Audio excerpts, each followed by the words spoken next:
Bien, poursuivons notre culte, ces beaux chants qui font du bien à l'âme. Puis c'est tellement beau de voir quand des jeunes sont attirés, puis sont dans, aiment les chants qui viennent de Dieu.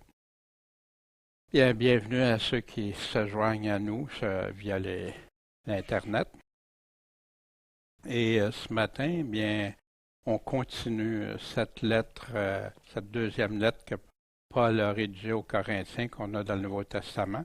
Et on va voir ce matin le chapitre 11 des versets 1 à 31. On verra les deux versets suivants avec la semaine prochaine.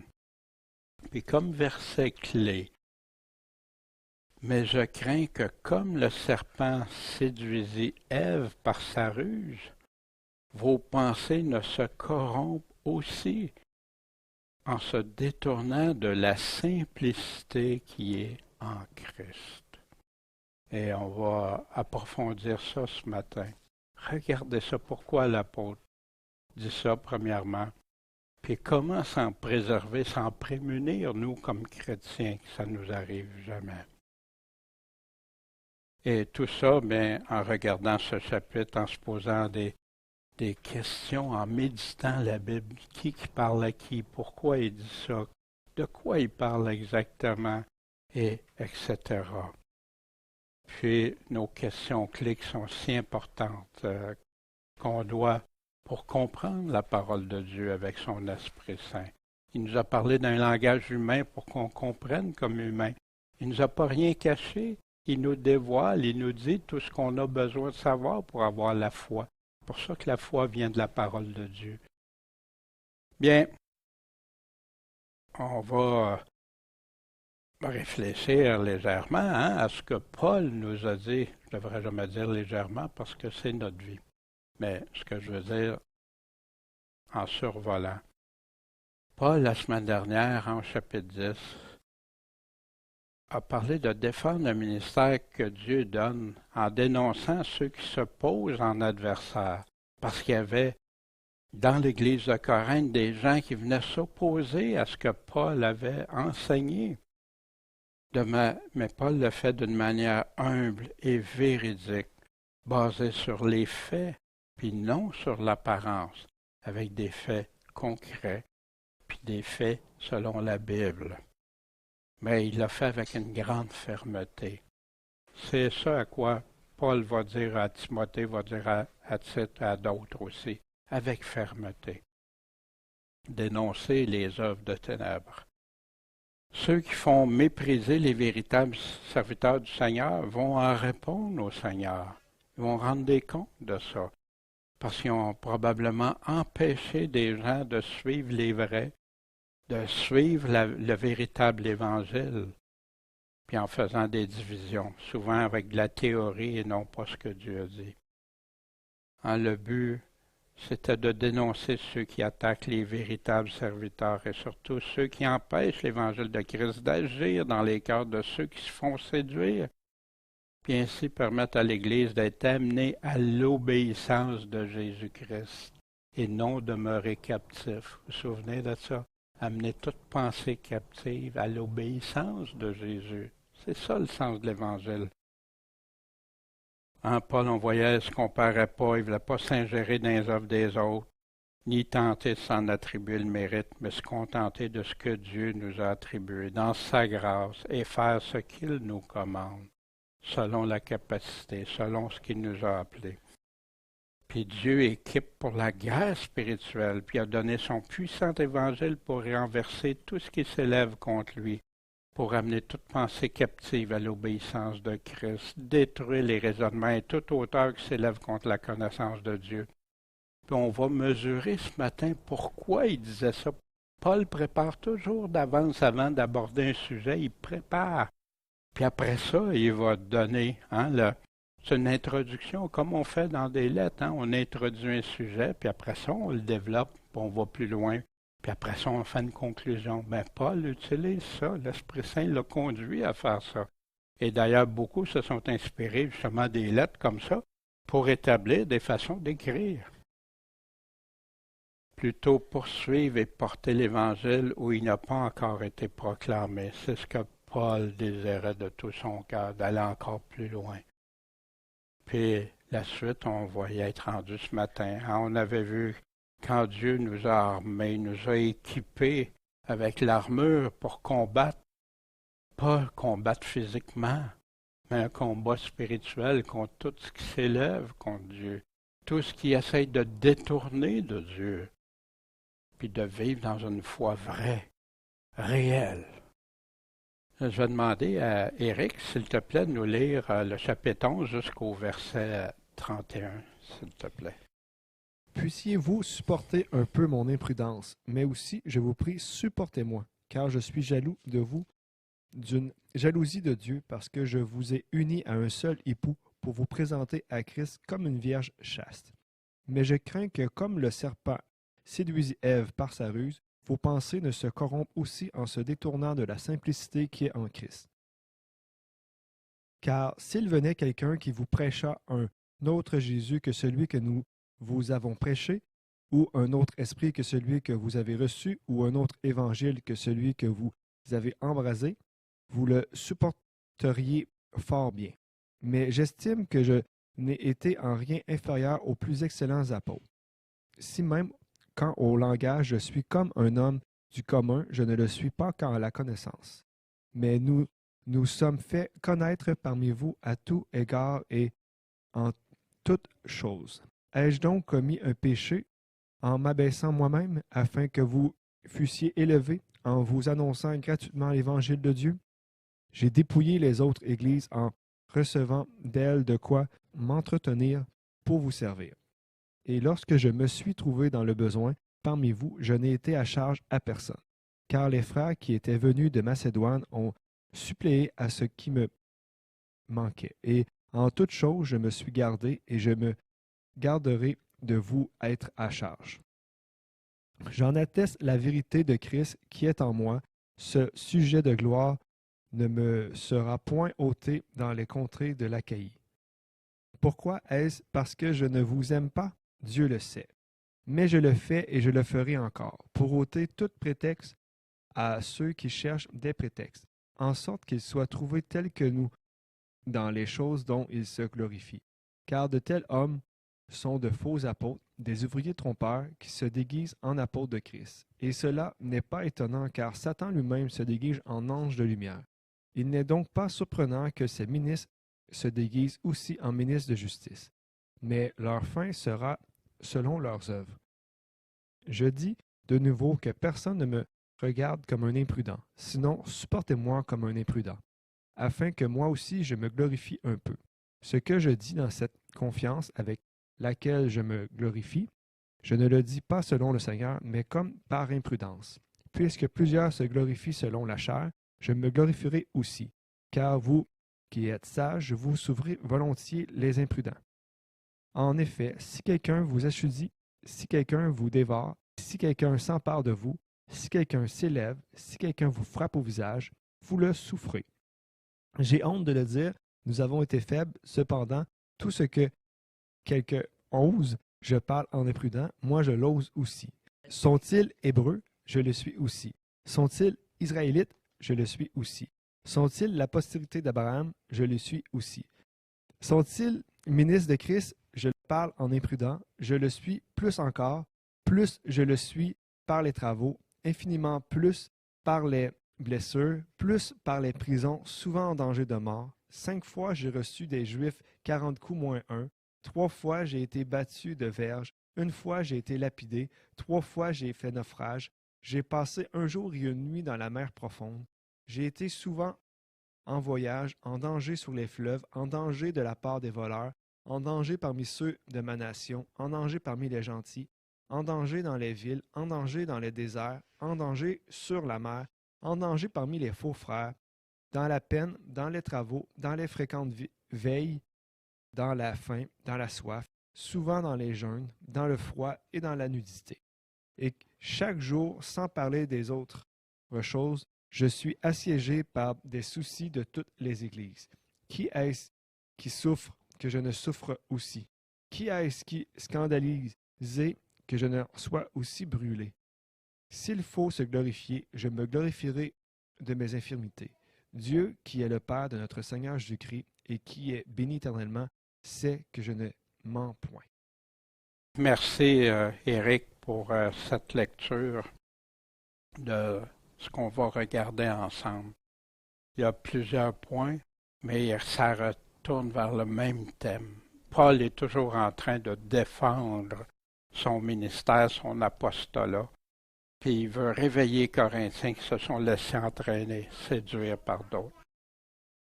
Bien, avant, bon Père céleste, c'est devant toi qu'on se présente avec des oreilles ouvertes, un cœur ouvert.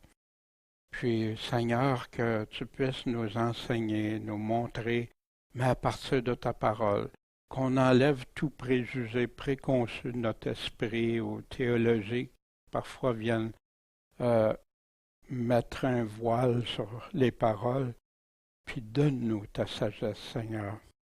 On te demande ces choses en ton saint nom, Jésus-Christ, Maître et Sauveur. Amen. Bien.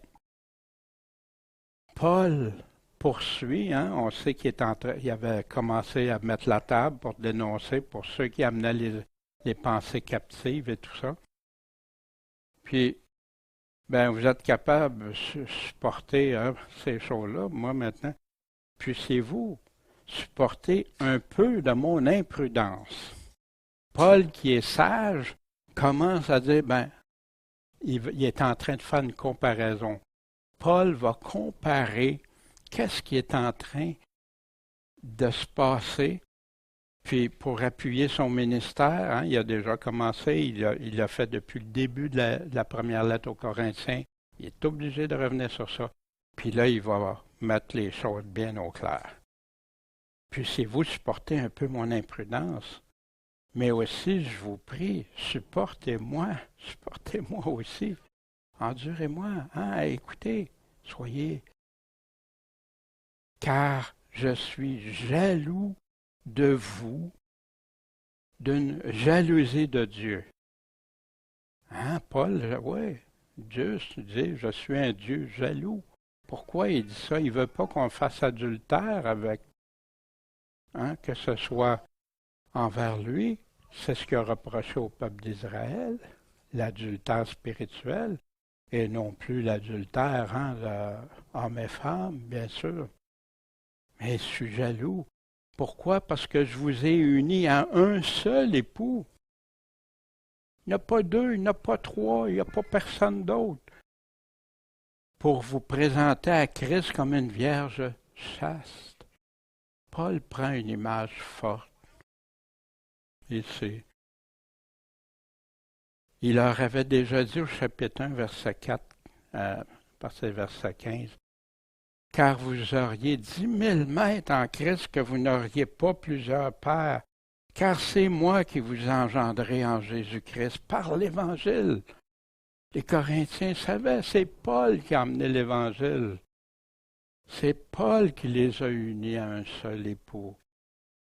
Puis, jalousie de Dieu, parce que non, vous ne pouvez pas être unis à un autre évangile. Il va nous le dire très, très clairement. Puis, c'est pour ça qu'il va envoyer Timothée pour faire rappeler ses voies en Christ, puis quelle manière Paul enseigne dans toutes les églises. Mais il y en avait qui s'étaient enflés d'orgueil dans l'église de Corinthe. Ouais, Paul, mais nous autres, on a encore plus la vérité que Paul, ou on est plus important, nous, que Paul.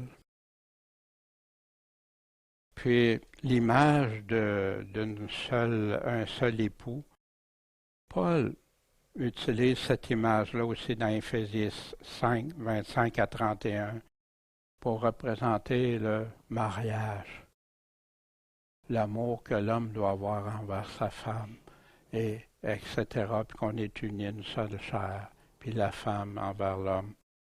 Paul utilise ces images-là. Et d'ailleurs, c'est utilisé ailleurs dans la Bible, pas juste par Paul.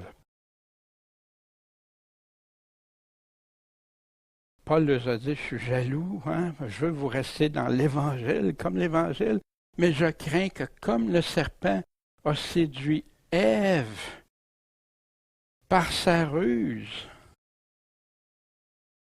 vos pensées ne se corrompent. Dites-moi, quand on dit le mot corrompu, qu'est-ce que ça veut dire? Boirais-tu de l'eau corrompue? Si je saurais que cette eau-là serait corrompue?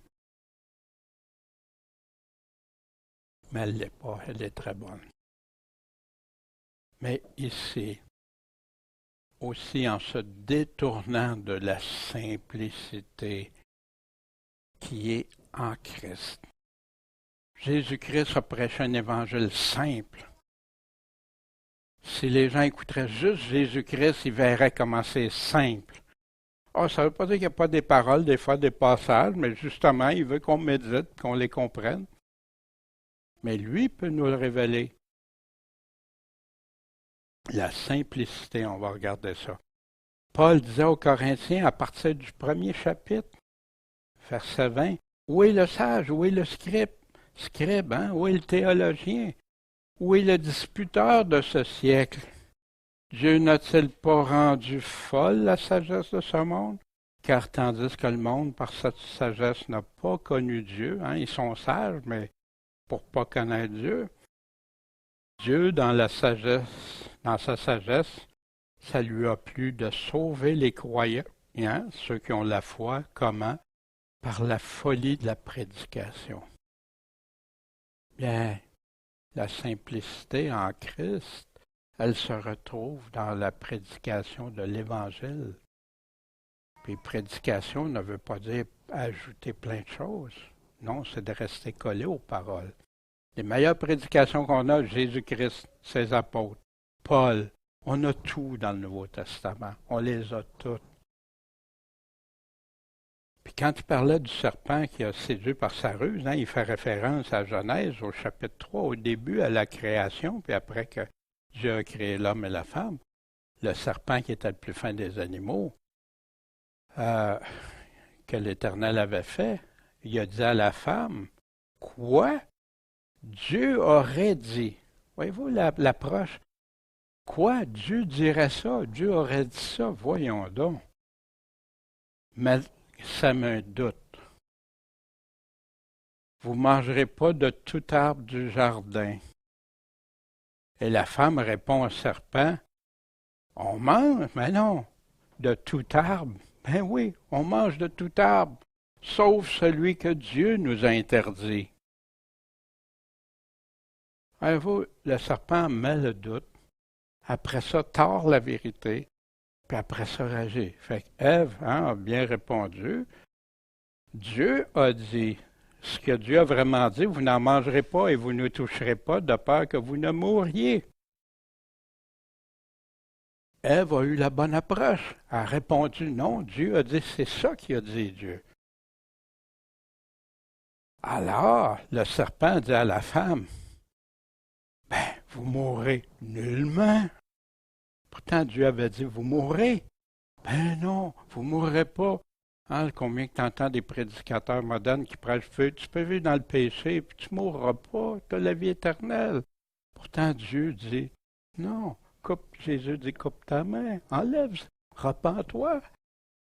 Mais Dieu sait qu'au jour où vous en mangerez, vos yeux vont s'ouvrir et vous serez comme des dieux. Wow! J'ai vu beaucoup dans le monde chrétien que là, ils deviennent comme, wow, eux autres tout illuminés parce qu'ils ont d'autres sources de référence à la Bible. Connaissant le bien et le mal. Et la femme vit que le fruit de l'arbre, ben, hey, c'est vrai, il est bon à manger, l'arbre. Fait que là, ça encourage à quoi? Et qu'il était agréable à la vue, la séduction, wow, l'attrait. Et que l'arbre était désirable pour devenir intelligent.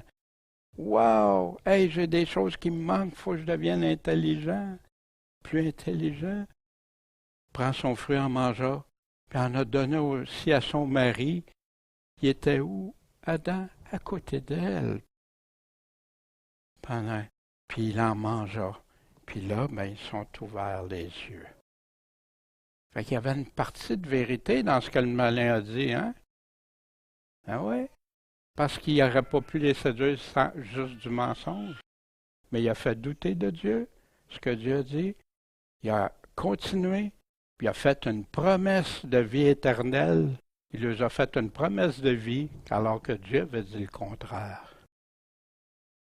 Mais quelles conséquences pour l'humanité? Ça fait ouvrir la porte aux malins. Perdre le bel environnement que Dieu avait donné à Adam et Ève. Puis les générations qui ont suivi ont vécu des conséquences de ça. Pas le péché d'Adam. On n'a pas en nous le péché d'Adam qui vient de la théologie catholique, hein, d'Augustin.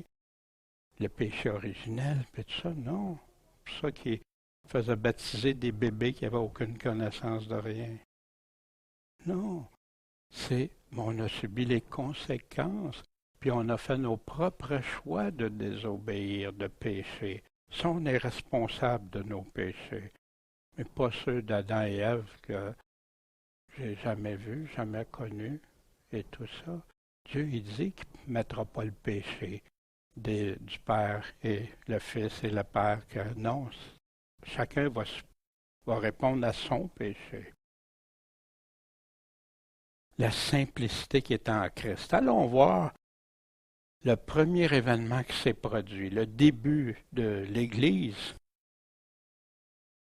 Quand les Juifs avaient entendu parler en langue, dans leur propre langue de chacun des pays où ils avaient été, puis que là, Pierre était sorti, puis il leur a expliqué qu'est-ce qui s'était passé, puis ils ont crucifié Jésus-Christ.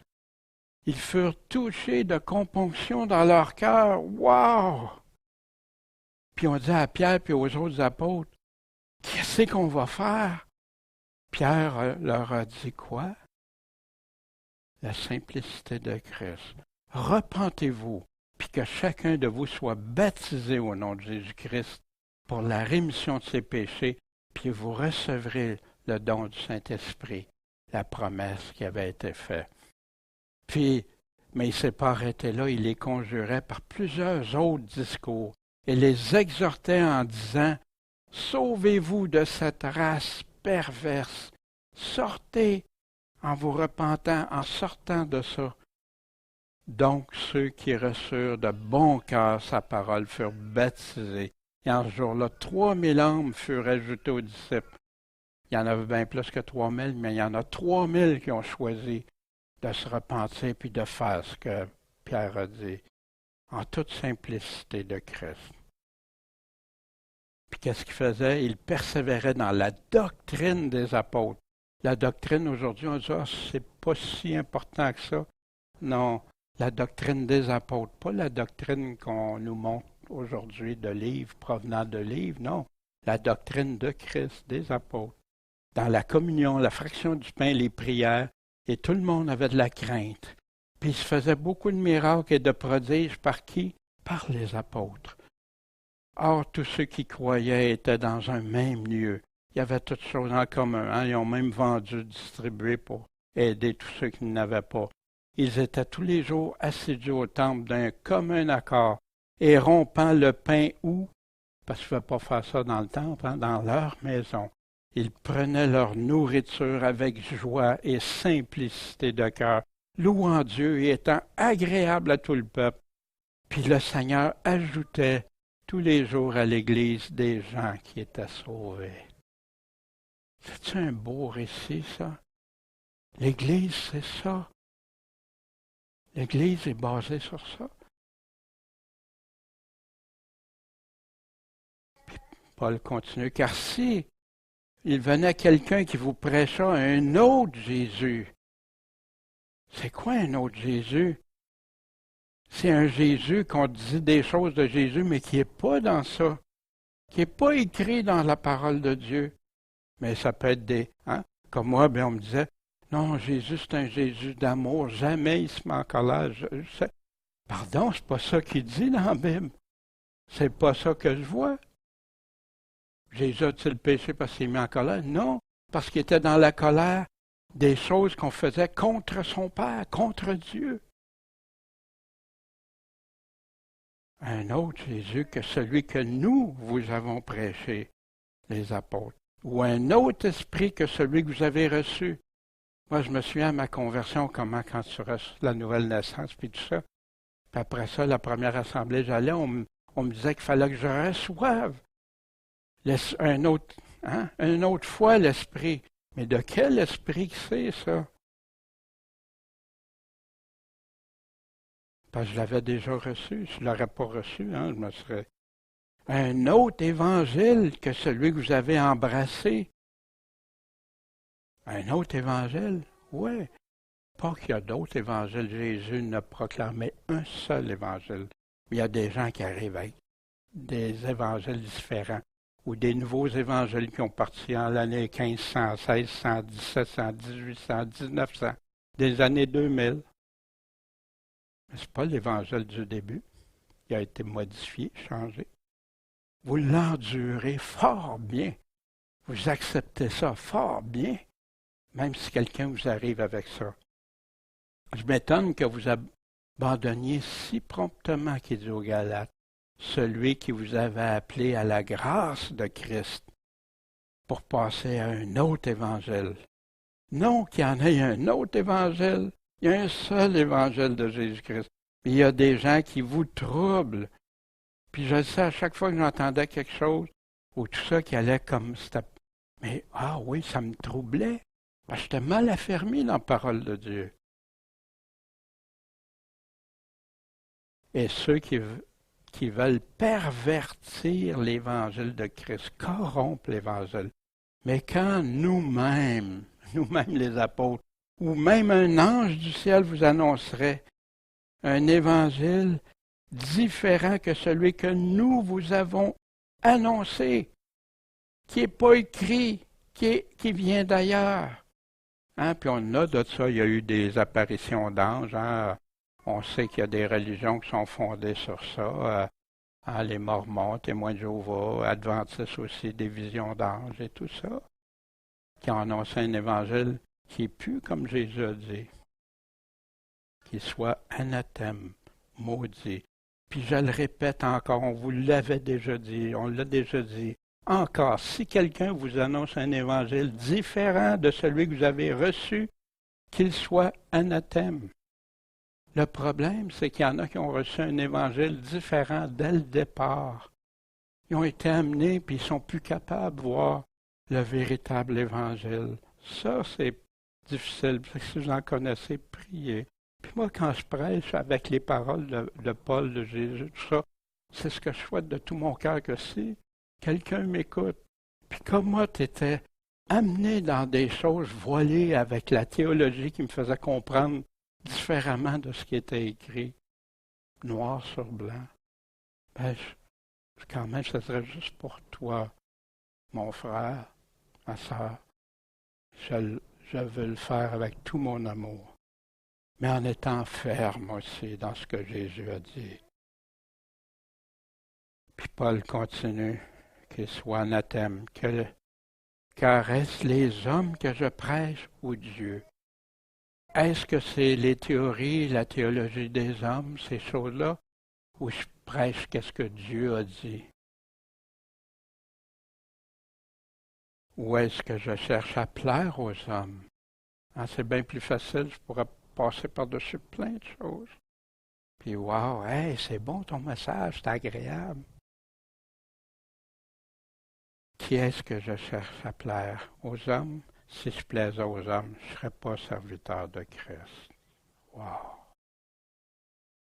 Quiconque est transgresseur et demeure pas dans quoi? Dans la doctrine de Christ, le Nouveau Testament, n'a pas Dieu. Pour ça que Paul est jaloux, puis il veut les ramener juste à un évangile, l'évangile de Christ. Celui qui demeure dans la doctrine de Christ, lui, a le Père et le Fils. Amen. Mais c'est quoi la condition? Demeurer dans sa doctrine, ses enseignements à lui, pas des hommes. Puis demeurer, rester, persévérer. un autre esprit, un autre Jésus, dans Deutéronome au chapitre 13. Hein, parce que des fois, il y a eu des affaires, en tout cas mon cheminement chrétien. Wow, un prophète, il dit telle affaire, telle chose. S'il s'élève au milieu de toi un prophète ou un songeur, hein, un prophète va annoncer les choses que Dieu a dit d'avance qui va se produire. Et qu'il te donne un miracle ou un signe, et que ce signe et ce miracle dont tu auras parlé arrivent. Combien de fois j'ai vu dans l'Église quelqu'un qui prophétisait, puis là il disait quelque chose.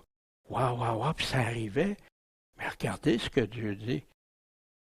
Et qu'il te dise, allons auprès d'autres dieux que tu n'as pas connus et servons-les. Mais pour nous, dans le Nouveau Testament, c'est un autre Jésus, un autre esprit, un autre évangile. Si tu vas ailleurs de ça, puis les personnes te font des prophéties où ils annoncent des choses au nom de Dieu pour t'amener à un autre évangile, un autre Jésus, un autre esprit, wow! Regardons ce que Dieu dit après. Tu n'écouteras pas les paroles de ce prophète ni de ce songeur, car l'Éternel votre Dieu vous éprouve, est en train de vous tester pour savoir si vous aimez l'Éternel comment? De tout votre cœur, de toute votre âme. À qui je dois me référer pour ça? Vous suivrez l'Éternel votre Dieu, vous le craindrez lui, vous garderez ses commandements à lui, vous obéirez à sa voix à lui, vous le servirez, puis vous vous attacherez à lui. Personne d'autre. Puis, vous ferez mourir, hein, ce prophète, ce songeur, il mourra parce qu'il a parlé de se révolter contre l'Éternel, votre Dieu. Lui qui vous a racheté de la maison, hein, de la servitude, comme nous, c'était la servitude du péché, pour te pousser en dehors de la voie où l'Éternel, ton Dieu, t'a prescrit de marcher. C'est pour ça que Jésus parle du chemin étroit, puis quand il parle du chemin étroit, puis large le chemin, il est en train de parler des fausses doctrines, de ceux des faux. N'aie pas de complaisance pour lui, écoute-les pas, que ton œil aussi ne l'épargne pas, ne sois pas touché de compassion, puis cache-le pas, hein, même si c'est quelqu'un de ta famille ou quelque chose. Parce que Dieu passe en premier. Jésus enseignait ça, celui qui préfère pas Dieu avant tout le reste. Un autre esprit dans Deutéronome aussi, dans le chapitre 18, des versets 18 à 22. Quand Dieu a parlé à Moïse, puis qu'il y avait la prophétie sur Jésus-Christ qu'on retrouve dans le Nouveau Testament, je leur susciterai un prophète comme toi d'entre leurs frères, et je mettrai mes paroles dans sa bouche, Jésus qui est la parole de Dieu. Il leur dira tout ce que je lui commanderai.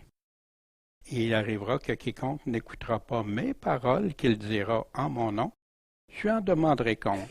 Mais le prophète qui aura l'orgueil de dire en mon nom quelque chose que je ne lui aurais pas commandé de dire ou qui va parler, soit quelque chose que Dieu n'a pas dit, puis mettons que j'affirme quelque chose que Dieu n'a pas dit, ou que je parlerai au nom de d'autres dieux, j'introduirai quelqu'un d'autre que Dieu le Père et Jésus-Christ, ou l'Esprit Saint. Ce prophète mourra. Si tu dis en ton cœur, ben, comment on va connaître la parole que l'Éternel n'aura pas dite? Nous autres, on a la réponse, hein? C'est tout écrit. On a tout.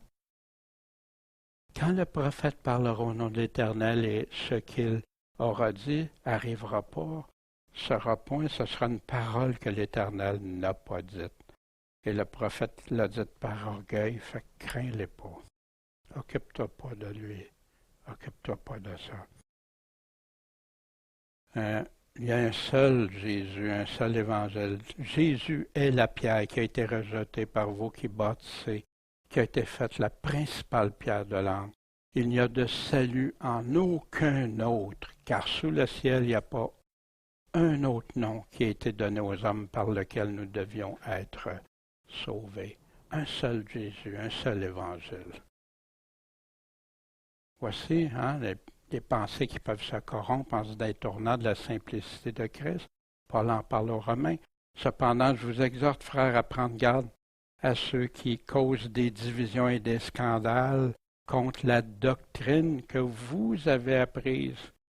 Pas que j'ai appris juste depuis ma conversion, à moins qu'elle soit juste la Bible, mais à vous éloigner de Dieu, la jalousie de Dieu envers nous. Dans l'Apocalypse, il parle aux églises de ceux qui ont voulu suivre une autre doctrine, doctrine des Balaam, doctrine de la prophétesse qui a un autre évangile, puis tout ça. Mais c'est la perdition pour ces gens-là, à moins qu'ils se repentent. Voici Timothée. Je t'ai laissé à Éphèse pour recommander à certaines personnes de ne pas enseigner une doctrine étrangère, une doctrine qui ne vient pas de Dieu, qui n'est pas écrite pour nous, qu'on ne peut pas vérifier, et pas s'attacher à des fables et à des généalogies sans fin, comme il y a tant de théologie qui amène, qui engendre quoi? Des disputes. Puis c'est plein de chicanes avec ces nouveautés-là, ces choses-là. Ah ben c'est pas nouveau, ça date des années 1500. Ouais, mais non. Ce qui est nouveau, c'est tout ce qui est arrivé après Jésus-Christ et ses apôtres, après le Nouveau Testament. C'est ça que les gens ont oublié. Et c'est pour ça que l'Église a été conduite dans toutes sortes d'erreurs, parce qu'au lieu de retourner à la base, ils ont retourné à Saint-Augustin. Puis ils ont entraîné plein de choses qu'Augustin, on a déjà vu Augustin, comment il interprétait la Bible, certaines affaires incroyables. Hein? Juste la parabole du bon samaritain, comment il tord les choses. Puis les gens se sont fiés sur lui pour bâtir leur théologie, hein, dont bien sûr Luther et Calvin. Bien, plutôt que l'édification en Dieu par la foi, je t'exhorte encore. Parce que ça fait plein de divisions. Le but du commandement, c'est la charité qui procède d'un cœur pur et d'une bonne conscience et d'une foi sincère, car quelques-uns, s'en étant détournés, se sont égarés dans de vains discours, plein de blabla, plein d'enseignements, mais c'est pas juste la Bible, ça vient d'ailleurs. Prétendant être docteur de la loi, quoiqu'ils n'entendent ni ce qu'ils disent, ni ce qu'ils disent comme certains. Puis moi, j'ai vu ça. On m'affirmait, c'est ça, c'est biblique. Mais quand tu vérifies, ouais, il y a de la Bible, mais tu as découpé des bouts de phrases, puis tu as ajouté des idées des hommes à ça, comme Augustin a fait avec la philosophie grecque. C'est l'esprit qui vivifie. La chair ne sert de rien. Les paroles que je vous dis sont esprit et vie. Tu veux ne pas être corrompu en te détournant de la simplicité de Christ? Reste attaché à lui, juste à lui. Pierre qui répond, Seigneur, à qui irions-nous? C'est toi qui as les paroles de la vie éternelle. Jésus dit, celui qui est de Dieu, écoute quoi? Les paroles des livres, les paroles des théologiens, les paroles d'un tel de ci, non, les paroles de Dieu. C'est pourquoi vous ne les écoutez pas, parce que vous n'êtes pas de Dieu. Puis souvent, tu veux aider quelqu'un qui est chrétien, puis qui veut t'amener d'autres livres, d'autres choses. C'est ben moi, c'est Jésus que je veux suivre maintenant. J'ai déjà fait ça, comme tu faisais, mais maintenant, moi, c'est Jésus que je veux écouter. Ma vie éternelle est trop importante pour que je base ma foi. Puis ma foi vient pas de la théologie, ma foi vient de la parole de Dieu. Mais là, ça se ferme. Non, ou ça c'est un mystère, on ne peut pas comprendre. Ça veut dire que Dieu nous aura caché ce qu'on a besoin de comprendre pour notre salut. Jésus dit, ma doctrine n'est pas de moi, mais de celui qui m'a envoyé. Si quelqu'un veut faire la volonté de Dieu, il connaîtra si ma doctrine est de Dieu ou si je parle en mon chef. Ça, c'est un passage qui, quand j'étais en doute, je croyais en Dieu, je croyais à Jésus, mais il y avait des choses que je n'étais pas sûr encore, tu sais. Puis tu dis, ben Seigneur, je vais connaître si ça vient de toi. Puis j'ai demandé à Dieu. J'ai continué de lire. Puis Dieu m'a éclairé, Dieu m'a donné. Puis j'ai compris que les paroles de Jésus, ça venait vraiment de Dieu. Se prend, puis c'est ça, prendre garde contre ceux qui font des divisions, contre la doctrine que vous avez apprise et vous éloignez d'eux. Puis si vous remarquez ça, ça revient presque infailliblement à des gens qui vous apportent d'autres les livres de théologie pour comprendre la Bible, puis qui amènent des divisions dans les églises, qui a fait qu'aujourd'hui, il y a des dénominations, alors que Jésus n'a jamais parlé de faire des dénominations ou de s'appeler telle église, telle chose. Non, un seul corps. Paul qui avait averti dans Acte 20 qu'après son départ, il a parlé au pasteur d'Éphèse, il va s'introduire parmi vous des loups ravissants qui épargneront pas le troupeau, ils vont détruire le troupeau et qu'il s'élèvera parmi vous des hommes qui vont annoncer des doctrines pernicieuses, corrompues, afin d'attirer les disciples vers eux. Donc veillez. Puis je vous recommande à Dieu, à la parole de sa grâce, qui peut vous édifier, vous donner l'héritage avec les saints. C'est là que tu vas trouver la vie éternelle, dans ses paroles, pas dans les paroles des hommes. Puis même si les paroles des hommes disent exactement ce que Dieu dit, mais s'il y a des formes, ça ne marche plus. Voici Paul qui parlait sur la simplicité qui était en Christ, avec Félix puis sa femme Drusille. Puis il l'entendait sur quoi? Sur la foi en Jésus-Christ. Puis comme Paul parlait de la foi, il parlait de la justice, la continence, la maîtrise de soi face au péché, puis du jugement à venir. Il a été effrayé de ça. C'est drôle, l'Évangile. Accepte Jésus dans ton cœur, puis tout ça. Ça fait... Mais il y a plus que ça. La simplicité en Christ, sa doctrine à Jésus, sur quoi ton salut dépend.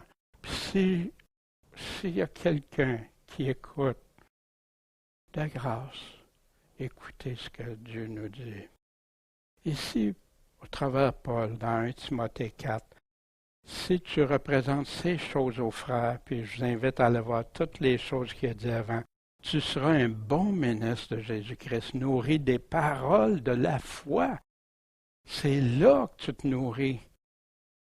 Et de la bonne doctrine que tu as suivie en partie, ça non, parce que ta théologie te dit autre chose. Non, tu as exactement suivi. Que tous les serviteurs qui sont sous le joug regardent leur maître, leur patron, comme dignes de tout respect. Pourquoi? Pour que le nom de Dieu et la doctrine ne soient pas blasphémés. C'est plein de révoltes aujourd'hui contre tout ce qui représente l'autorité. Mais ici, la parole nous dit quoi? Blasphème pas la parole parce que tu prends des... Si quelqu'un enseigne autrement, une doctrine différente, une doctrine nouvelle, une doctrine moderne comme on entend ici aujourd'hui, et ne s'attache pas aux salutaires paroles de notre Seigneur Jésus-Christ, aux paroles de salut de notre Seigneur Jésus-Christ et à la doctrine qui est selon la piété. Il y a plein de gens qui vont dire, tu peux continuer à pécher, puis il n'y a pas de problème. Mais c'est pas ça que Jésus enseignait, c'est pas ça que les apôtres. Non, débarrasse-toi, repens-toi de tout ça. Pour toi, tu as suivi ma doctrine. Pourquoi Paul faisait ma doctrine? Parce qu'elle était identique à celui de Jésus. Parce que Paul avait déjà dit, si quelqu'un vous annonce un autre évangile différent qui soit anathème, Paul ne se serait pas rendu anathème lui-même. Ma conduite, pas juste mon enseignement, comment je me conduis. Mon dessein, qu'est-ce que je veux atteindre? Ma foi, ma patience, ma charité, ma persévérance, ma constance.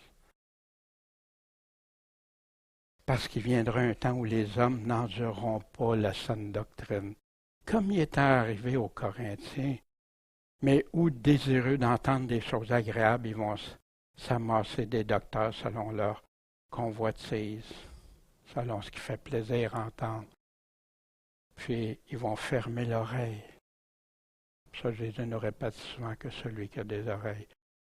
pas un autre Jésus ou un autre évangile, mais la vraie doctrine pure de Dieu, notre Sauveur. Je vous emmène plein de passages, mais Paul, quand il parlait de ça, on a des points de référence partout dans le Nouveau Testament. Je n'ai pris juste une partie, je n'ai enlevé plein parce que c'est trop. C'est rempli d'avertissements de rester dans la doctrine pure de Jésus-Christ, attaché à la vraie doctrine qui doit être enseignée, afin qu'il soit capable tant d'exhorter, selon la saine doctrine, que de convaincre ceux qui s'y opposent. De quoi il est en train de parler? Du choix des pasteurs, des anciens. Aujourd'hui, c'est plus ça, c'est est-ce qu'il enseigne ce que sa dénomination dit qu'il doit enseigner. Pour toi, enseigne les choses qui sont conformes à quoi? La saine doctrine. Donnant à toi-même en toutes choses l'exemple des bonnes œuvres. Comment? Par la pureté de la doctrine. C'est quoi la doctrine pure? Sinon, Jésus-Christ, ses paroles, puis les paroles de ses apôtres. À rien détourner, à montrer une entière fidélité à ce qui est écrit, afin de faire honorer en toutes choses la doctrine de Dieu, notre Sauveur. Pas n'importe quelle doctrine. Je veux qu'il soit mon Sauveur, mais en mettant de côté ce qu'il a enseigné. L'Évangile, c'est celui qui met en pratique l'auteur du salut éternel pour ceux qui lui obéissent, Hébreux 5.9. Prends garde à toi-même, puis à la doctrine. Persévère dans ces choses, parce qu'en les faisant, en les pratiquant, en les mettant en œuvre, tu te sauveras toi-même et ceux qui t'écoutent. Plein d'enseignements pour contredire tout ça. Non, c'est pas ça qu'il veut dire. La simplicité même des paroles de Paul. Persévère, Timothée. Reste dans la vérité. Reste dans la doctrine de Christ. Va pas ailleurs. Pratique-les. Puis pourquoi? Parce qu'il y a plein de textes qui nous disent aussi qu'il y en a qui se sont égarés, qui se sont éloignés, qui sont retournés à du vomi, ceux qui ne veillent pas, ceux qui ne veulent pas, qui sont tièdes. Tout ça, plein de passages qui nous disent qu'il y en a qui n'auront pas les promesses. Mais non, il nous a promis le salut. Oui, il a promis le salut à ceux qui lui écoutent, à ceux qui mettent en pratique. Oui, amen. Mais persévère. Voici Jean, l'apôtre de l'amour, 2 Jean 1, verset 9. Quiconque est transgresseur et demeure pas dans la doctrine de Christ n'a pas Dieu. Celui qui demeure dans la doctrine de Christ a le Père et le Fils. Amen. Si quelqu'un vient à vous et n'apporte pas cette doctrine, la doctrine de Christ, recevez-le pas dans votre maison, puis ne le saluez même pas. C'est-tu clair? C'est l'évangile de l'amour, mais de l'amour de Dieu en premier, puis on ne se laissera pas contaminer. Paul est en train de dire ça aux Corinthiens, je suis jaloux, une jalousie de Dieu. Mais là, ça amène un point, parce que tout le monde parle de ça, les doctrines, puis ci, puis ça, puis il faut être en garde. Ben, pas tout le monde, j'exagère, mais ceux qui en parlent. Mais c'est quoi les normes, les règles? Dieu nous répond. Comment qu'on doit rester dans la doctrine pure de Dieu notre Sauveur? Au début de la Bible, vous n'ajouterez rien à la parole que je vous prescris, puis vous en diminuerez rien, afin d'observer les commandements de l'Éternel, votre Dieu, que je vous prescris. Touche à rien. C'est ça que Dieu a dit. Reste avec ça. Un peu plus loin, Deutéronome 12, 32. Vous aurez soin de faire tout ce que je vous commande. Tu y ajouteras rien, puis tu n'en retrancheras rien. Encore un avertissement. Dieu est jaloux de sa parole, parce qu'il nous aime, il ne veut pas qu'on s'égare personne. Il veut le salut de tous. N'ajoute rien à ses paroles. Pourquoi?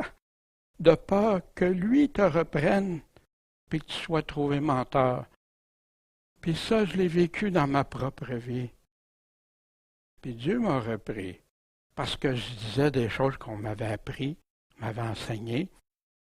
Puis j'ai été une vierge insensée dans ce sens-là. Pourquoi? Parce qu'on m'avait montré ça, puis je croyais que c'était ça. Fait que je répétais comme un perroquet. Puis des fois, j'arrivais, ouais, mais pourquoi si Jésus il dit ça? Oh ben ça, hein, c'était toujours finalement, à la fin, pour changer ses paroles, ça déviait pour amener toujours ailleurs. N'ajoute rien. Je demande pardon à Dieu. Puis c'est pour ça, si quelqu'un entend, surtout quelqu'un qui enseigne à d'autres, faut voir qu'est-ce que Dieu a dit. Je proteste à quiconque entend les paroles de la prophétie de ce livre, que si quelqu'un y ajoute, Dieu va faire tomber sur lui les plaies écrites dans ce livre. Wow! Wow! Très grave, hein, ce qui arrive dans le livre de l'Apocalypse. Et si quelqu'un retranche les paroles du livre, cette prophétie, ben Dieu va retrancher sa part du livre de vie, puis de la sainteté, puis des choses qui sont écrites dans ce livre. Il y en a qui disent, non, c'est impossible que tu te fasses enlever. Mais Dieu dit, à plusieurs reprises, on a déjà regardé ça, la parole de Dieu dit oui, il l'a dit à Moïse, il l'a dit dans l'Ancien Testament, il le répète dans le Nouveau Testament. Mais les gens, non, c'est impossible. C'est Dieu qui est suprême. C'est Dieu qui a l'autorité. C'est lui qui est souverain. Puis lui va faire comme il a dit. Mais si moi je m'entête à contredire ça, à essayer de démolir ça au lieu de dire, ben voici. Puis à qui ça profite de faire des chrétiens qui ne sont pas sur le garde, de dire à des chrétiens, quoi que tu fasses, tu es sauvé pareil. Ben, ça m'est arrivé. J'ai chuté aussi. Est-ce que Dieu est assez clair? C'est-tu écrit noir sur blanc? Pourquoi avoir besoin de tant de livres pour comprendre la simplicité en Christ? Et souvent, c'est pas pour la comprendre, c'est pour l'atténuer, l'amoindrir ou même la contredire. En enlevant, enlève rien. En ajoutant la confusion qui se passe. Tu lis la Bible, wow, c'est clair. On t'enseigne, hein? Qu'est-ce qui se passe? À qui on est loyal? À qui va notre loyauté? À qui? Mais j'estime que je n'ai été en rien inférieur au plus excellent apôtre. Paul continue de démontrer aux Corinthiens son autorité. Vous vous souvenez, l'Église l'a confirmé, Dieu l'a confirmé, tous. La confirmation. Si même quant au langage, je suis comme un homme du commun. Pourquoi il dit ça? Parce que c'est ce que chez des Corinthiens, les apparences de Paul, c'est pas un orateur éloquent comme on avait chez les Grecs, qui eux avaient toutes des grands, hein, comme on entend même des fois certaines prédications, ils prennent un bout de verset puis ça parle pendant 1 heure. Où tu prends ça? Prêche quoi? La parole de Dieu, pas tes opinions. Prêche qu'est-ce que Dieu dit. Mais je ne le suis pas quant à la connaissance. De quelle connaissance il parle? La connaissance de l'Évangile de Jésus-Christ. Le vrai Jésus, le vrai Évangile, le vrai Esprit. Mais nous nous sommes fait connaître parmi vous à tous égards et en toutes choses. On ne vous a rien caché. Ai-je donc commis un péché en m'abaissant moi-même, afin que vous fussiez élevés en vous annonçant gratuitement l'Évangile de Dieu? C'est pour ça qu'il lui dit, j'ai annoncé gratuitement l'Évangile de Dieu. Mais est-ce que j'ai commis un péché pour ça? Non. Non, parce qu'il y en a qui mentionnaient que Paul, hein, c'était pour le prestige, l'argent et tout, chez les Corinthiens. C'est pour ça que Paul défend son ministère. J'ai dépouillé les autres églises en recevant d'elles de quoi m'entretenir pour vous servir, Corinthiens. Voyez-vous pourquoi il parlait aussi des dons avant ça? Paul va faire des liens tout au long. Quand on va faire la synthèse, je vais tenter de faire les liens entre tout ce qu'il a dit. Vous allez voir, c'est intéressant comment Paul, guidé par l'Esprit Saint, a amené des choses. Et lorsque je me suis trouvé dans le besoin parmi vous, j'ai été à charge à personne, car les frères qui étaient venus de Macédoine ont suppléé à ce qui me manquait. Et en toute chose, je me suis gardé, puis je me garderai encore de vous être à charge. Pourquoi Paul dit ça? Parce qu'il veut laisser aucune place qui se fasse accuser d'avoir été là pour de l'argent.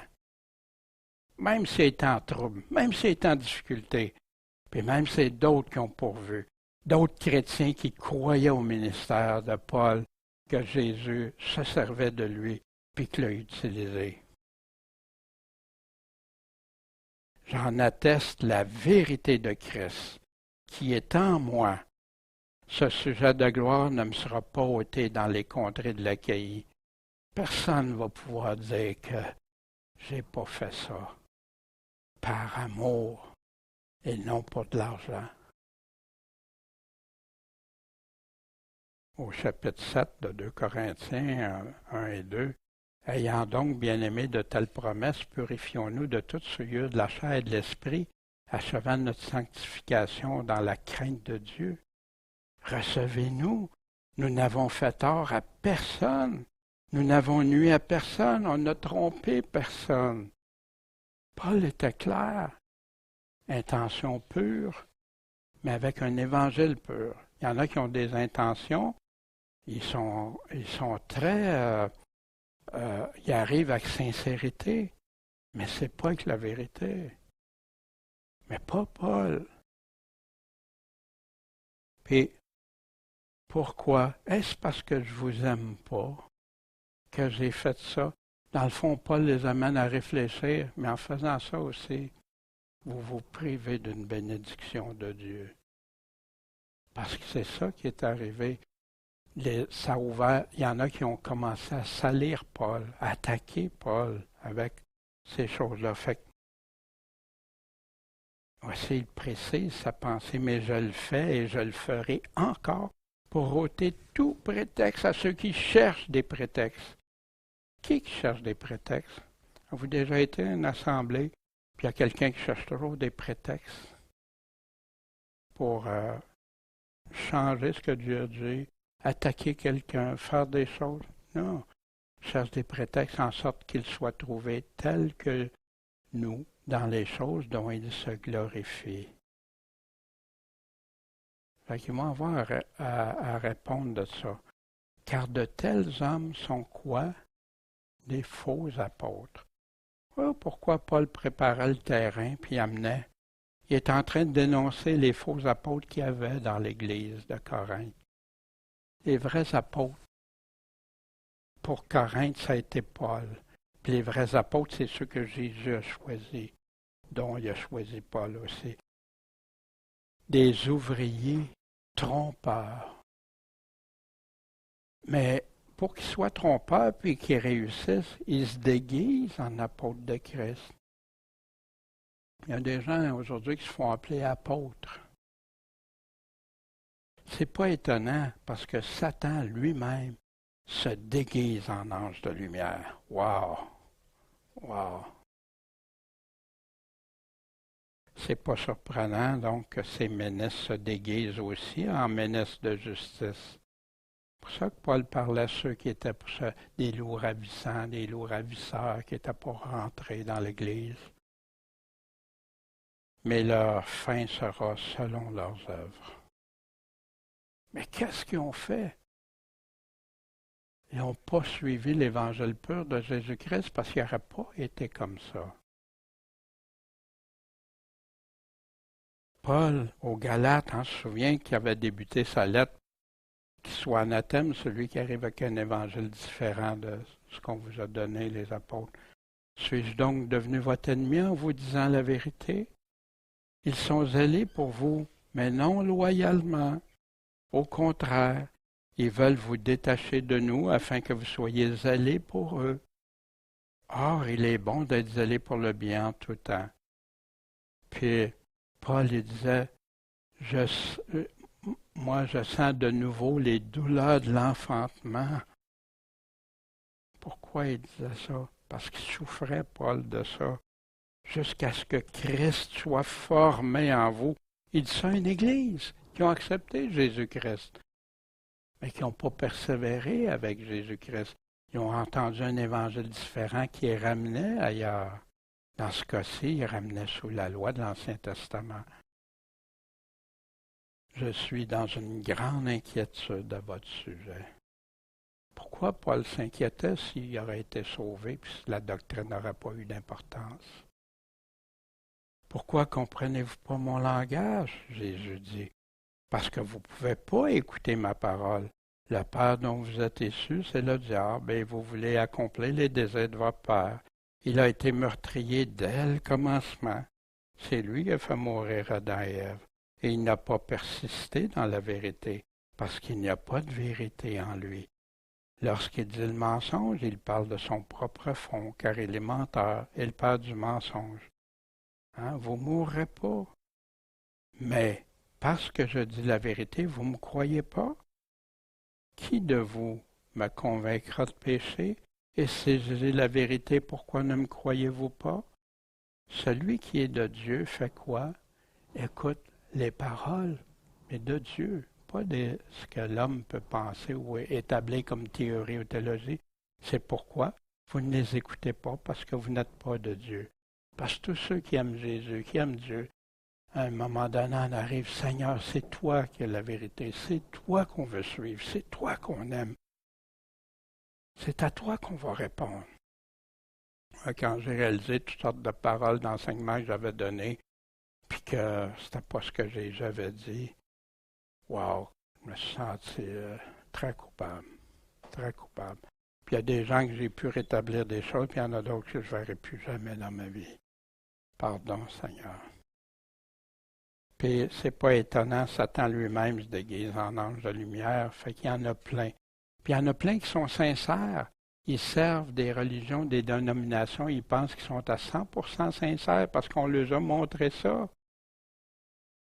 Mais ça ne vient pas de Dieu, des doctrines étrangères à la Bible qui ne viennent pas, qui ne sont pas écrites dans la Bible. Ou des fois qui sont écrits, mais ils vont chercher juste les bouts de versets ou de phrases pour appuyer leurs pensées. Leur fin sera leurs œuvres. Et voici Jude, qui était plein de zèle pour nous écrire touchant notre salut commun. J'ai jugé nécessaire de le faire pour vous exhorter à combattre pour la foi qui a été donnée une fois aux saints. Quand est-ce que ça a été donné, ça? Au début de l'Évangile, au début de l'Église, par les apôtres. Une fois. Tu n'as pas besoin de 2 fois, 3 fois, puis un nouvel Évangile qui part dans les années 400, un autre dans 1600, un autre dans ci, dans ça. Non. La seule Évangile. Car il s'est glissé parmi vous certains hommes dont la condamnation est écrite depuis longtemps. Des impies qui changent la grâce de notre Dieu en dissolution. Tu as la grâce de Dieu, maintenant tout est beau. Tu peux vivre comme tu veux. Wow! Wow! Il renie le Dieu, le seul dominateur est Jésus-Christ, notre Seigneur. Leur fin sera selon leurs œuvres. Paul qui dit aux Philippiens, marchant, suivant la même règle, ayant les mêmes sentiments, soyez tous mes imitateurs, frères, et regardez à ceux qui se conduisent, suivant le modèle que vous avez en nous, les apôtres. Car plusieurs, je vous l'ai dit souvent et maintenant, et je vous le redis en pleurant, se conduisent en ennemis de la croix de Christ. Il est en train de parler à des chrétiens ici. Pourquoi il dit d'imiter ceux comme les apôtres? C'est parce que dans l'Église, il y en a qui ont commencé à ne pas vivre selon la parole de Dieu, selon les apôtres. Ils se conduisent en ennemis. Leur fin sera la perdition. Leur Dieu, c'est leur ventre. Leur gloire dans leur infamie, dans ce qui est péché. Et leurs affections sont aux choses de la terre. C'est mes bénédictions, mes récompenses, mes ci, mes ça, mais c'est pas pour Dieu.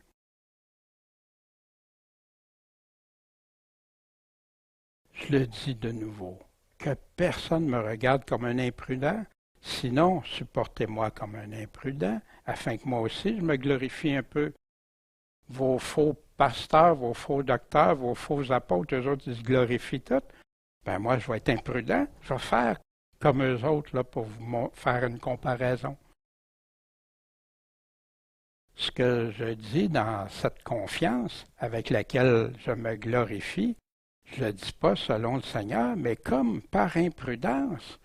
Parce que là, je m'étire le cou. J'ose aller faire ça. Puisque plusieurs se glorifient selon la chair, je me glorifierai aussi.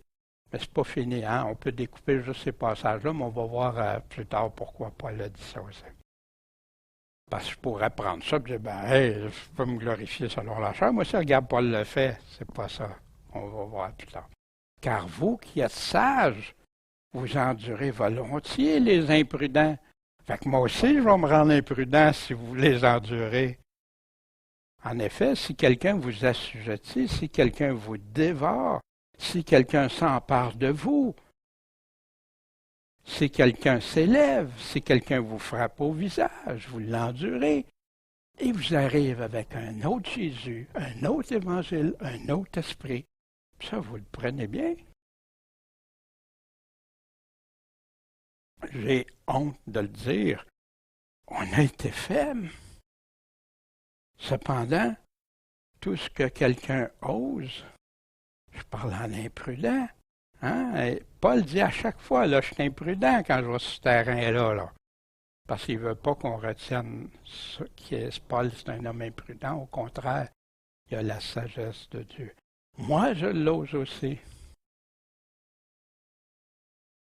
Voici aux Corinthiens, 1 Corinthiens, chapitre 4, versets 7 à 14, quand Paul, hein, vous autres qui êtes sages, vous endurez les imprudents. Puis vous vous souvenez, il avait commencé ça, moi je suis d'un tel, moi je suis de l'autre, etc.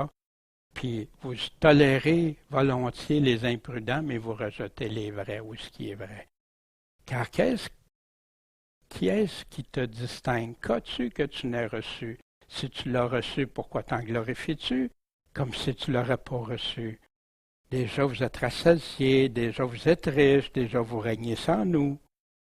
Ah, il plut à Dieu que vous régniez, afin qu'on règne aussi avec vous.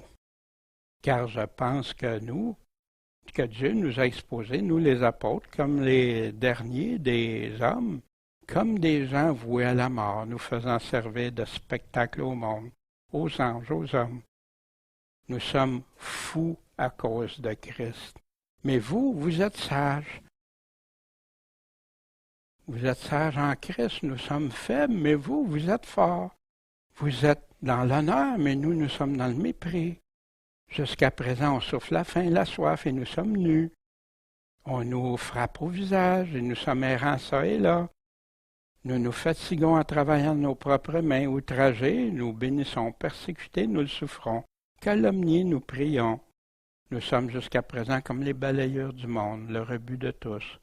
Je n'écris pas ces choses pour vous faire honte, mais qu'est-ce qu'il est en train de faire? Je vous avertis, comme mes chers enfants. Mais vous autres, là, nous autres, on a tout ce qui va pas bien, puis vous autres, vous êtes tous, puis vous régnez, puis tout ça. Paul est en train de le faire réaliser des choses, de le faire comprendre. C'est pas comme ça. Puis Paul a défendu comme ça tout au long des 2 lettres. Sont-ils Hébreux, Israélites, postérité d'Abraham? Ben moi aussi, je le suis. Hein? Voici quand il parle de ceux qui viennent de la foi en Christ, de la postérité aussi d'Abraham. Moi, circoncis le 8e jour. Hein? Mais prenez garde aux chiens, prenez garde aux mauvais ouvriers, prenez garde à la fausse circoncision. Hein? Puis même là, ben moi aussi, je peux me confier encore davantage qu'on circoncis le 8e jour, de la race d'Israël, tribu de Benjamin, hébreu, né d'hébreu, quant à la loi pharisien, quant aux ailes, persécuteurs de l'Église, quant à la justice selon la loi, irréprochable. Mais ces choses qui m'étaient un gain, je les ai regardées comme une perte à cause de Christ. Bien plus, je regarde toutes choses comme une perte en comparaison de l'excellence, de la connaissance de Jésus-Christ, mon Seigneur, pour qui j'ai perdu toutes choses. Et je le regarde comme des ordures afin que je gagne Christ et que je sois trouvé en lui, ayant non pas ma justice, mais pas celle qui vient de la loi, mais celle qui s'obtient par la foi en Christ. C'est à laquelle dit oui Jésus, Je te suis. Oui, Jésus, tu deviens mon maître, mon Seigneur. La justice de Dieu par la foi. Puis afin que je connaisse Christ l'efficace, pour parvenir, si je puis, à la résurrection des morts. Voyez-vous comment Paul parle? Est-ce que Paul était un homme qui se passait par-dessus tout le monde? Non. Mais la même chose qu'il fait avec les Corinthiens ici dans Philippiens. Il est en train de dire, ben oui, il y en a plein qui vont dire, qui vont prétendre ça. Puis même moi, regardez, puis même je persécutais l'Église, fait que c'était-tu correct? Non. Ben d'autres aussi sont en train de faire ça dans l'Église. Ben, au lieu de la persécuter comme Paul persécute, il est en train de les entraîner dans le mensonge, dans des voies trompeuses. Sont-ils Hébreux? Je le suis aussi. Sont-ils Israélites? Je le suis aussi. La postérité d'Abraham, je le suis. Ministre de Christ. Je parle en imprudent. Je le suis plus encore. Plus je le suis comment? Par les travaux. Infiniment plus par les blessures. Plus par les prisons, souvent en danger de mort. Puis là, Paul va amener à réaliser, comme si on fait un tableau, hein? Tableau avec 2 colonnes. Paul, puis ceux qui ne sont pas d'accord avec Paul, les faux, les faux. Puis là, on va comparer. Ils travaillent-tu plus que Paul? Ils sont-ils plus de blessures que Paul? Ils ont-ils été mis en prison? Ils ont-ils été en danger de mort? 5 fois j'ai reçu des Juifs 40 coups moins 1. Pourquoi 40 coups moins 1? Parce que Deutéronome disait, hein, puis en même temps, en passant, ça vient des Juifs, ça, pas de n'importe qui, c'était les Juifs qui fouettaient comme ça. Quand il y a un différend entre les hommes, puis quand ça va passer devant un tribunal, ils vont juger, puis selon la gravité d'un crime, il y a un certain nombre de coups de fouette qui pourraient être donnés à celui qui est reconnu coupable. Mais il le fera battre de 40 coups, mais pas davantage. Ça, c'est la limite. Il peut avoir 1 coup, 2 coups, mais jusqu'à 40 coups, de peur que tu continues à le battre au-delà par un châtiment excessif, ton frère ne fût avili à tes yeux. Fait que le Juif ne voulait pas aller, il n'osait pas aller seulement à 40, fait qu'il mettait ça à 39, comme ça on est safe. Voyez-vous? C'était pas ça, 40 moins 1. 3 fois j'ai été battu de verge. Ça, c'était les Romains qui battaient de verge. 1 fois, j'ai été lapidé. Hein, on a le récit dans les actes. Hein, il est laissé pour mort. 3 fois, j'ai fait naufrage. J'ai passé 1 jour et 1 nuit dans la mer profonde. Puis là, j'ai mis des références, actes 16, 14, 19, 27, 41. Puis vous avez ces histoires-là. Puis il y en a d'autres aussi que vous pouvez repérer, juste avec les paroles de Paul. Là. J'ai été souvent en voyage. Hey, le chanceux, il prenait l'avion souvent, Paul? Non, hein? Très difficile, très pénible, en danger sur les fleuves, en danger de la part des voleurs, en danger parmi ceux de ma nation, hein, qui détestaient Paul, lui qui le glorifiait avant, mais que là, il était devenu leur ennemi. En danger parmi les gentils, parmi les non-juifs, en danger dans les villes, en danger dans les déserts, ce que ça représentait, en danger sur la mer, en danger parmi les faux frères, les gens qui se disaient chrétiens, église, mais faux, dans les peines, dans les travaux, dans les fréquentes veilles, dans la faim, la soif, les jeûnes, le froid, la nudité. Wow! Mets ça dans ton tableau, là. Ah ouais, les autres, c'est des vrais de vrais, hein? Il reste, mais ça ne veut pas dire juste pour les souffrances. Ça, c'est un des éléments qu'il développe. Parce que Paul, premièrement, c'est Dieu qui l'avait mis là. Chaque jour, sans parler des autres choses, hein, puis il aurait pu continuer la liste. Mais je suis assiégé par les soucis de toutes les églises. Paul, un cœur de pasteur, c'est en peine, en souci pour ce qui se passe dans les églises. Tu as des craintes, tu as des appréhensions, tu sais qu'ils ont des troubles, ou tu sais qu'ils ne marchent pas dans la vérité, ou tu sais qu'il est arrivé tel problème, ou telle difficulté. Ton cœur crie à Dieu pour eux. Mais ça te tracasse. Des fois, tu n'endors pas la nuit. Puis ça, ce que Paul a énuméré, là, c'était jusqu'à ce jour. N'oubliez pas, Paul n'a pas fini son ministère. Les lettres aux Corinthiens étaient dans les premières lettres qu'il a écrites. Fait qu'on n'a pas le récit de tout ce qui est arrivé après seulement. Vous vous souvenez, Jésus il avait dit, je lui montrerai tout ce qu'il doit souffrir pour moi. Qui est-ce qui souffre? Que je souffre aussi. Y a-t-il quelqu'un d'entre vous autres qui souffre? Moi aussi, je vais souffrir. Qui est-ce qui est scandalisé? Que j'en sois aussi brûlé. Que moi aussi, ça me déchire. S'il faut se glorifier, je me glorifierai de quoi? De mes infirmités. Je me glorifie en imprudent, hein? Là, je me glorifie selon les critères. S'il faut absolument se glorifier, ben voici mes infirmités. Dieu qui est le Père, puis il va continuer, on va voir ça dans le chapitre suivant. Dieu qui est le Père de notre Seigneur Jésus-Christ, qui est béni éternellement, sait que je mens pas. Wow, quand tu prends Dieu à témoin, hein? C'est parce que c'est vrai de vrai, Paul n'aurait jamais osé dire rien. Au chapitre 10, on avait vu toutefois que celui qui se glorifie quoi? Dans le Seigneur. Car ce n'est pas celui qui se recommande lui-même qui est approuvé, mais c'est celui que le Seigneur recommande. Puis Dieu, il avait déjà dit ce qu'il vivrait. Dieu, il avait déjà approuvé, recommandé Paul à sa gloire. Puis Dieu l'a glorifié comme ça. Jésus a été glorifié dans sa mort.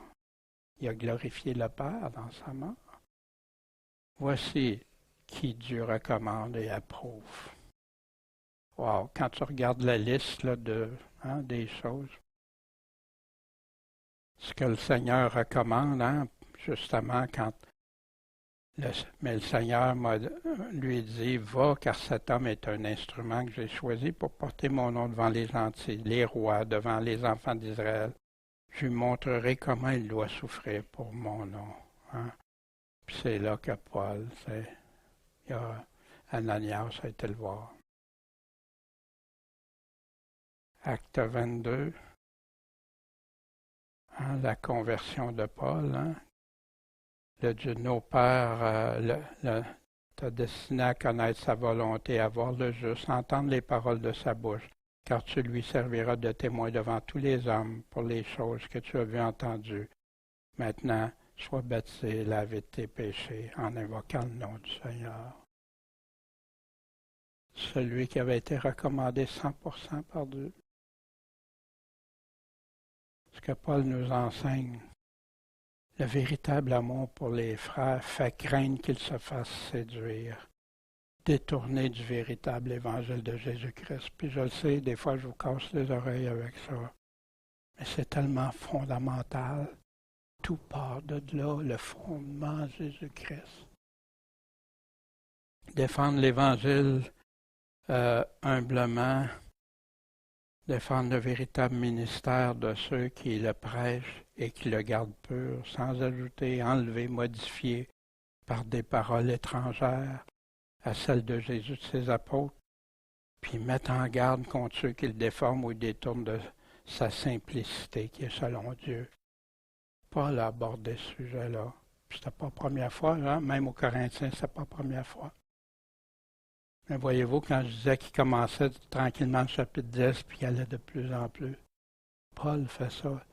Wow! Vous suivez, vous vous laissez séduire par un autre évangile, un autre Jésus, un autre, puis par des faux apôtres, des personnes conduites par l'esprit du mal, du malin, pas de Dieu.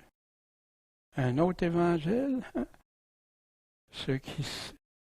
Par ceux qui séduisent si facilement, mais qui travaillent pour l'adversaire. Puis ça, j'ai vu ça souvent, même sans s'en rendre compte, qui sont devenus ministres de Satan, sans s'en rendre compte. C'est arrivé à plusieurs. parce qu'il n'était plus attaché à l'Évangile de Christ seulement. Il avait fait du mélange. Il avait fait de l'adultère envers Dieu, mélangé autre chose avec. L'Évangile est gratuit, mais le soutien que l'Église doit apporter à ceux qui le proclament est nécessaire pour les soutenir dans leur mission. Comme Paul disait. Et en passant, ceux qui écoutent, c'est pas pour réclamer $0 parce que nous, c'est prêcher gratuitement l'Évangile de Christ. Ça n'a rien à voir. Mais ici, si vous avez quelqu'un qui vous prêche droitement la parole de Dieu, n'oubliez pas du soutien qu'il a besoin. Ça ne veut pas dire le soutien d'aller pour la Cadillac, etc., hein, mais de soutenir. Puis soutenir des missionnaires qui s'en vont prêcher le vrai Évangile. Puis prêcher selon Jésus.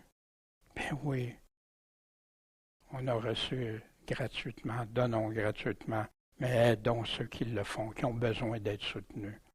On ne voudrait pas être comme Paul, hein, qui n'a pas soutenu les Corinthiens, hein, dans votre assemblée, mais ils ont des besoins, mais veillez à ça, s'il vous plaît.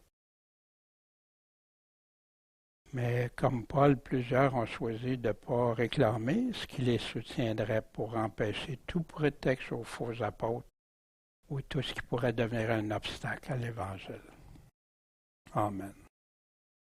Paul a démontré concrètement son véritable attachement à l'Évangile et de le faire connaître, quel qu'en soit le prix pour lui.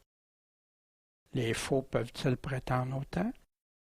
Pourquoi des chrétiens se détournent de la simplicité de la doctrine de Jésus, de ses paroles, pour suivre les hommes et leurs paroles?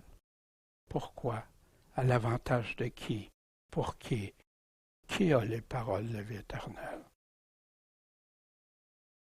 Mais Paul n'a pas fini. Fait que merci de m'endurer jusqu'à là. Puis on va poursuivre. Bon, Père Céleste, merci de tes paroles, puis que cet enseignement de Paul nous exhorte à vouloir rester attachés à toi et à faire attention à tout ce qu'on se nourrit, Seigneur. On doit se nourrir de tes paroles, de tout ce qui sort de ta bouche. C'est ça qui nous amène à la foi. Les paroles, mais la vraie foi, la foi en toi, pas la foi dans les hommes. Ben merci, Seigneur. Puis garde-nous dans ta main, donne-nous toute sagesse. Enseigne-nous, Seigneur, puis qu'on soit prêt à mettre en pratique ce qu'on apprend de toi pour continuer de grandir en toi, puis d'être affermis sur le roc solide et mettre en pratique. En ton saint nom, Jésus-Christ, le Seigneur, le Maître, le Sauveur, le Miséricordieux, celui qui est prêt à quiconque se repent et décide de te choisir, de te suivre, d'écouter ta voix, de rester avec toi. En ton saint nom, Seigneur. Amen.